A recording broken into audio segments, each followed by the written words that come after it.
Chadstone Shopping Centre opened as Melbourne's first standalone retail shopping complex way back in 1960, and it's had many upgrades and extensions since then.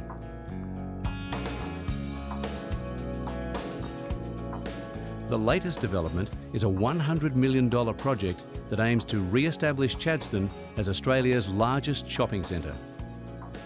The project consists of a major retail expansion, which includes some multi-level car parking, an alfresco plaza eatery component, a banking district, a 5-level office block, which also includes an expansion to an existing office block adjacent to house a major tenant, and a bulky goods precinct, you know, the Dick Smith powerhouses, the larger type tenants. It wasn't just the scale of the development that made this a complex project. The owners had to keep customer access and car parking as normal as possible, in spite of the building works taking place. This meant that the construction area was not only large, but also involved multiple work fronts.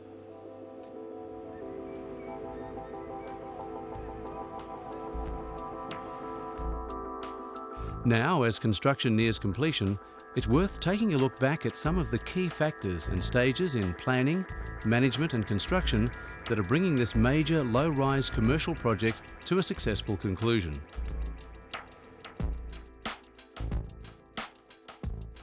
One vital aspect of this type of retail construction is to first establish a clear understanding of the requirements and objectives of the client, in this case the centre owners, plus the individual needs of their existing and new tenants. One particular tenant, for instance, might need a 3-month fit-out period. So we know that part of the job we need to be finished and out of the way 3 months before that end date. Whereas a tenant next door to him, he might only need a 1-month fit-out period. So, you know, there's all those key dates that trigger our program requirements. Once we know what each tenant needs, we can then stage the whole project, and then we can go ahead with a detailed construction program, and we lock that away then. It's locked away early in the job. Our client understands it, we make sure his tenants understand it, and we're all working down that same direction. From that point, John and his team move quickly to work out, then negotiate and lock away all the trade contracts that have to be set up, getting the subcontractors and trade contractors on board. The meter starts ticking and that end date doesn't move, so that's first and foremost for us. It's important to identify all the services that are running through our proposed building site area and isolate them. Once we're satisfied we have that whole site clear, our next stage is to commence the structure.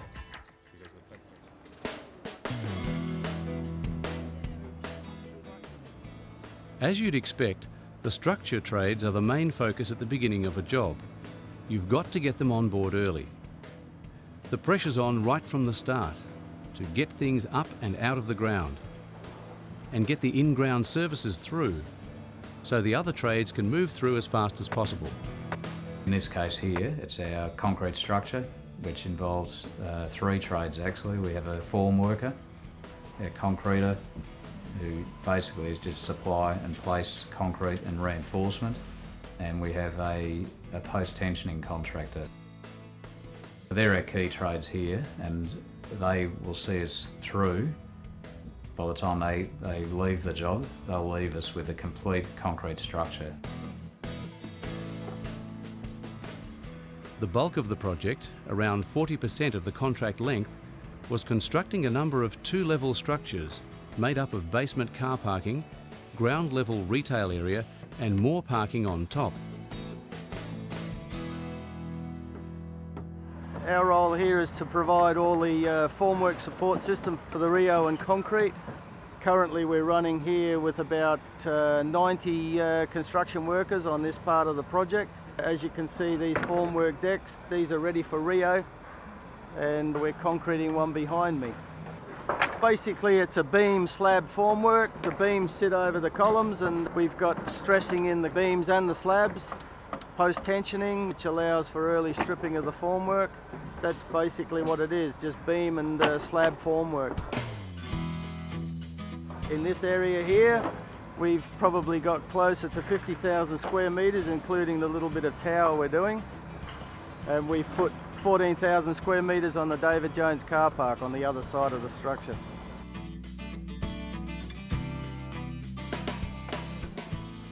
Before we pour any concrete, we're making sure all the safety items are checked out, with the boxing, perimeter boxing's right. All the services are in before we put any top steel, the Rio.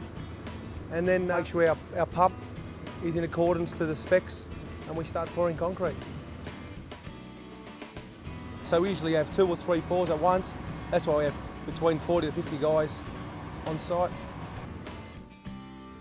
One of the main points of concreting is to vibrate the slab to get any air particles and make sure that you're vibrating the corners, it's not bony, that you get a good foundation. The boys that actually screeding the concrete and have good shovel hands behind makes life a lot easier. You also have guys on the heights, or it might be a laser plodding the heights along because there's falls and valleys and ridges everywhere. And the concrete finishes to finish to a certain spec on the drawings. After concreting, we spray the slab.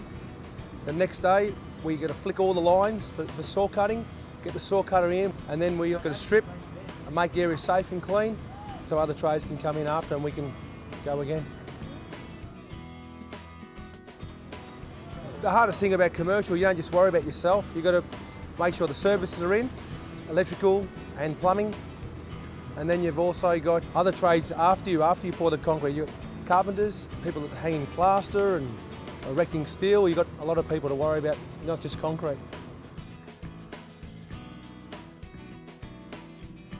We fabricate all the structure externally in the factory, then comes onto site. The crane crew at the moment is about 5 people plus the crane driver and a 50-tonne crane.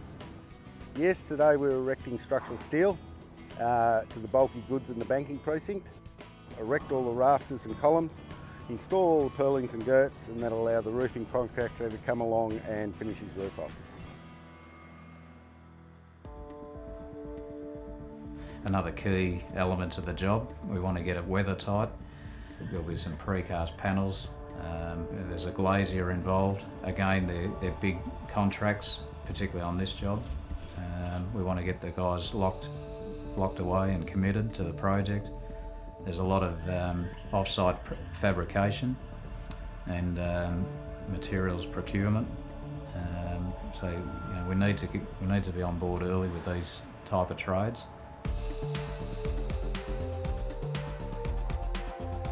We're working on about 3,000 square metres of roof, which the boys will probably try and lay in about 4 to 5 days, depending on weather and the wind and rain. On this size roof, you probably need about 10 people.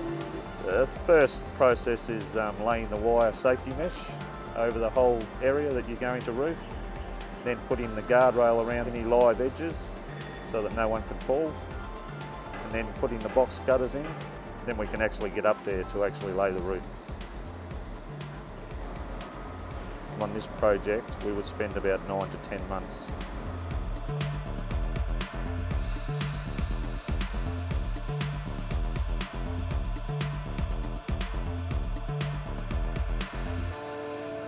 The process for today is to extend the David Jones car park by 1 level. Behind us, the boys are putting up another level to the stair shaft. So that involves 4 columns and 4 overheads. The majority of those panels are grouted to the structure below. The top panels are welded to each other and then stitch plated up. The trades that we use to erect the precast are riggers that come out with the crane. They're intermediate riggers. Their tools are just your Burke bars, drills, rattle guns, and a whistle, because you've also got your props to hold the panels in position until they're grouted and or welded. So 4 people plus the crane driver makes up a standard panel crew. Once we have the building envelope enclosed, we then start moving through with our services, which we call base building services. That's providing all the basic running gear of the shopping centre prior to the tenant coming in and having their own particular needs.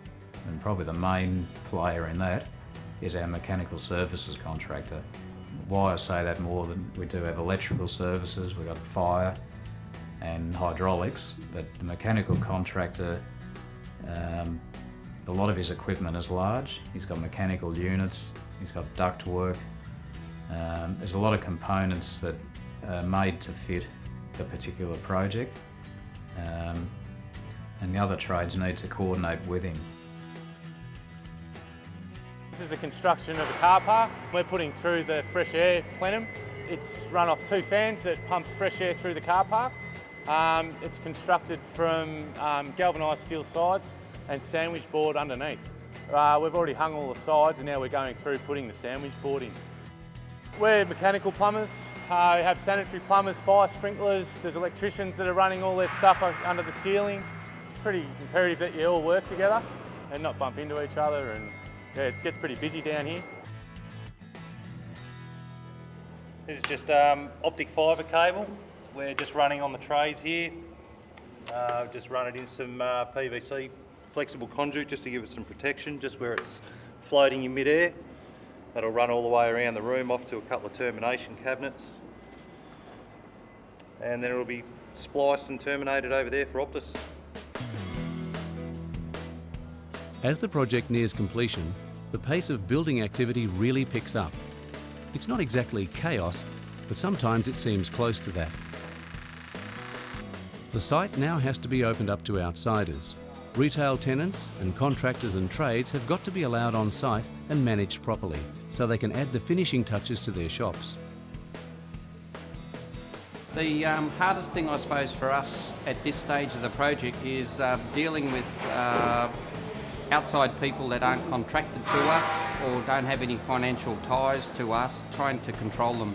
So it's a bit chaotic at the moment because the site is full of shop fitters and they're contractors. They outnumber us probably 3 to 1. You know, a lot of them wouldn't have seen a building site before, and especially trying to conform to the OH&S or any regulations at all. You know, a lot of them are ignorant to regulations. The public is high importance because they're not used to construction, especially construction when you step into a shopping centre. The most difficult thing with the public is to keep separation. Another one is trying to deal with centre management and their functions as well. So we've got to try and undertake our works without disrupting their ability to control their shopping centre. Ourselves, we're actually building, you know, the rest of the perimeters, you know, the public paved areas and, you know, the public mall spaces, food courts, you know, the public amenities, and that really sees us through to almost to the conclusion of the project.